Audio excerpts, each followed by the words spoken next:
morning. This is National Marketing Director Florimil Palines. I joined Lifestyles last July 3 of 2013. That year may sakit po ako, breast tumor, ang myoma ko 14 cm, ang dysmenorrhea ko 30 years. I'm so thankful kay Tita Lisa Solorano, siya yung nagdala sa akin dito sa Lifestyles. Kasi po in just one bottle of Intra, nawala yung pain ng breast ko. Tuloy-tuloy, kinuha ako ng husband ko ng package instant. Diretso lang po yung pag-inom. Sabi walang overdose. Ininom ko si Intra 1 bottle a day, 24 na Nutria at 3 Fiber Life. Lo and behold, hindi po ako na-opera. Yung aking bukol sa breast, natunaw po. Yung dysmenorrhea ko na 30 years, totally gone. Dun sobrang na-amaze ang husband ko. Kasi na-witness niya kung paano ako maghirap sa dysmenorrhea ko. And then yung myoma ko, hindi siya lumalaki na parang buntis. So sabi nila, aralin ko lang daw yung business, especially yung taong nag-introduce ito sa akin, plus yung husband ko. Nung una, ayoko siyang gawin kasi may hotdog business po ako sa town center. May cold cuts business ako.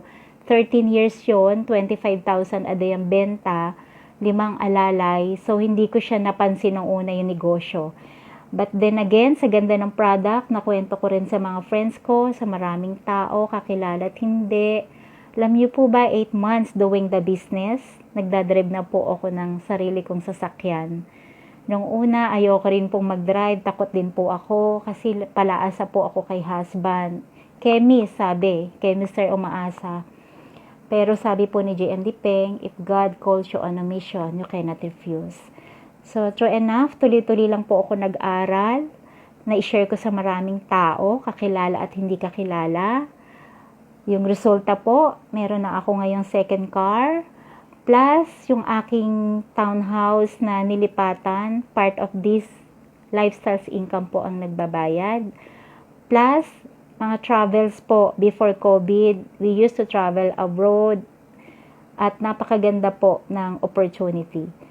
So, dear guests, kung sino man po ang nag-introduce sa inyo nitong video na to, pansinin niyo po sila. Ask them how to join and be with us in our mission. That's all, and to God be the glory. Good morning.